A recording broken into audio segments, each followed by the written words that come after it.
Bwana, nakwambia tunazidi kujiburudisha pale kwenye show. Niliwaambia kwamba show ni moja, ni Campus Connect. Na tulianza pale mwendo wa saa 4 kamili, na sasa hivi naona zimekatika pale dakika 10 baada ya saa 5. Nakwambia kama kuna one of these bangers ambayo imeweza kunisumbua pale kwenye akili yangu ama kwenye kichwa changu, ni kibao cha Kojo Black akimshirikisha Oxlade. Anasema kwamba sailors man, come save me. Na ukiangalia ile video yao bana, ina unyama mingi sana bana, ina unyama mingi sana. Mkumbuke ni msanii kutoka pale nadhani ni Nigeria, not Ghana, Nigeria, msanii Oxlade.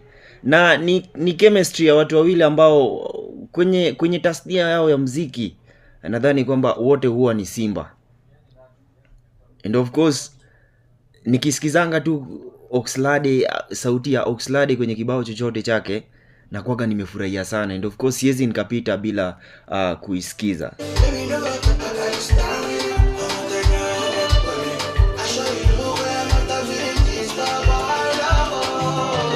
Na pia pale bila kupoteza wakati bana, nina mmoja wetu baadhi ya wale watangazaji kwenye radio zaidi ya radio, Campus Radios, kwenye Zeno FM. Ashaungana nasi kwenye studio. Labda tukimpatia tu muda mchache tu bana, haizi kujitambulisha, na pia si kujitambulisha, haizi tu kusema kwa majina, na labda hata mnamjua. The mic is yours my brother. Yep. Kama kawaida ni mmoja wenu, Prince Gale mwenyewe. Prince Gale himself. Yes. Bana, na mara most of the time lazima waga tupatane hapa kwenye studio. Sijui inakuanga ni vipi. Tulisema vijana wa mtaa moja. Kama dawa, si ndio? Kama kawaida. Si kama dawa. Unajua ukiwa mgonjwa lazima utumie dawa. Sasa ni lazima. Ndio maana wanasemanga kama dawa, si ndio? In the meantime bana, acha tumalizie kibao chake bana. Oxlade anasema kwamba Sila man, come save me. Na ukiniona pale nakufa kwenye maji bana, wewe tafuta boat bana, come save me. Usikubali nikufe.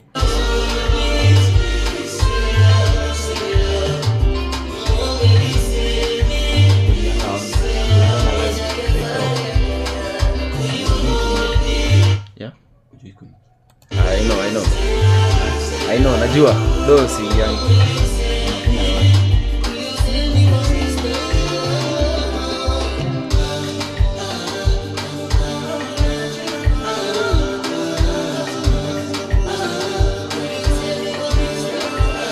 Yako kwa niko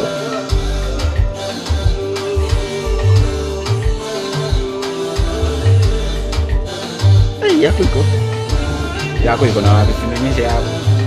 Yangu ni rahisi.